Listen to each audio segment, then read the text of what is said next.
Hi, I'm John from PowerFlow, and today I want to talk about a very common problem that almost every technician will have experienced multiple times throughout their career. A lot of times when we're dealing with electrical circuits, even something as simple as just a light bulb circuit, the light bulb does not shine as bright as it should. Now, why could that be? So if we take a look at our graphic over here, we got a very simple circuit. We have a battery, 12 volts, let's just say. We have a battery, we have a light bulb, and we know that with Ohm's law, we need a complete path back to ground. So we got 12 volts coming out of the battery. Once it crosses the first load, in this case, it happens to be a light bulb, some of that voltage is going to be used up. Now, if that's the only load in the circuit, should be almost all of that voltage is used up. However, if we look back a little bit further down the path of the current flow here, we see that we have another load device in the circuit. Now, this is not an engineered load. This is something that's going to be acting as another resistor, much like the light bulb is pretty much the resistor in the circuit. But we have another resistance in the circuit, and it could be something as simple as a dirty connector. It could be some unwanted corrosion in the circuit.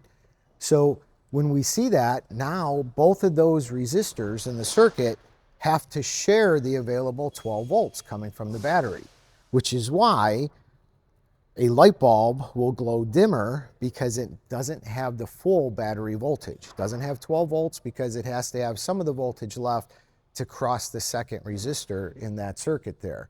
So with that being said, this is something that every technician out there has run across. A lot of times it might be something as similar as, I turn the headlights on and one headlight is brighter than the other side, and it's our job to try to figure out why that is. Could be any type of lighting circuit. We'll start pretty basic and just use a light as an example. So PowerProbe has recognized that this has been a problem for many years, decades even, within the automotive industry. And we've taken and added a new feature to our PowerProbe tools. So everybody knows and are familiar with the PowerProbe tools. It's a great tool. It's got a digital voltometer built right into it.